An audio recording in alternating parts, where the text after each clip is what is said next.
These roads will be busier as we progress through the morning. It is the first day of school in Sarasota County. We're joined now by the new superintendent as of last March, Dr. Todd Bowden. Good morning. Great to have you here. Absolutely. And you told me last time it's not Bowden, that's just during the FSU football season. That's right, right around the corner. Bowden. Around the corner. So I did some research, 44,000 students, ballpark figure, yes. About 53 schools, 5,000 employees, all trivia questions to use at your next cocktail parties. What fascinates me is you now have career advisors in the middle schools. Yes. What does that say about our students and our society?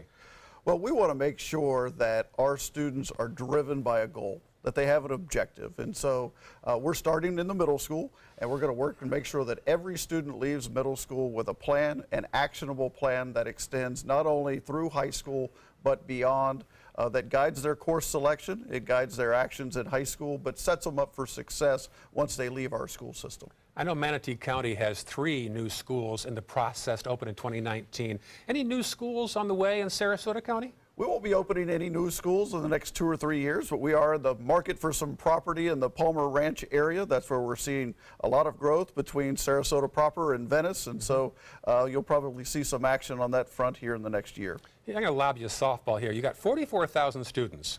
Only 17,000 ride the bus. Is that a changing culture thing, or is bus service not available in some areas? Well, bus service is available to any student that's more than 2 miles away from their school site, unless there's an unsafe condition within those 2 miles. So a lot of our kids live within that 2-mile circle, and they walk, ride the bus to school. But then a lot of our parents do choose to take their kids to school.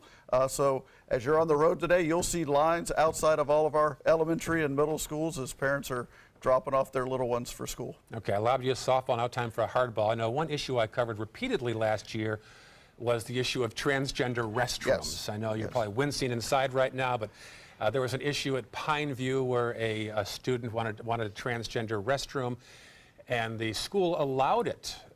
Some back at the headquarters said, wait, we can't have schools individually deciding this. Will the district have a blanket policy district-wide, or will you allow individual schools like Pineview to set their own agenda? So our policy is currently unchanged. Those decisions are made at the school level. What we've told our principals is we want to do the right thing for individual students. There is a group working on the issue, so you may see a change in policy. Certainly it's something that will return to the board. So there's been a work group, and they've looked at, how do we deal with those issues? Does it require a district level response, or is that something we should continue to address on the individual student and school level? I know there has been a division among the board about whether or not to have a district-wide policy or not. Yes, those are always some interesting debates. Real sticking point. Now you also have some new principals this year. Yes, we've got 5 new principals, 3 of them in new schools, but 2 brand new principals. So I'm sure they had a little bit of a sleepless night last night and are excited, just like the kids are, for their first day of school, as I am. Yeah, I guess so. Did you? Now, charter funding, another issue, of course. Charter school funding, big issue statewide right now. How do you feel about tax dollars going toward charter schools? Well, charter schools, by definition, are publicly funded private schools. So they receive public funds, but they're privately operated. And so the change this year is specifically around the area of capital dollars. And so that was a change with the legislature. And so our job here is to implement the legislation as they continue that debate in Tallahassee. All right. Well, listen, this is your first day of your first full year Absolutely. as superintendent. You're a good sport to wake up early and come in our studio and join us. Well, I appreciate you having me. Hope you have a good school year. Thank you. All right. Thank you, Superintendent Dr. Todd Bowden. We'll also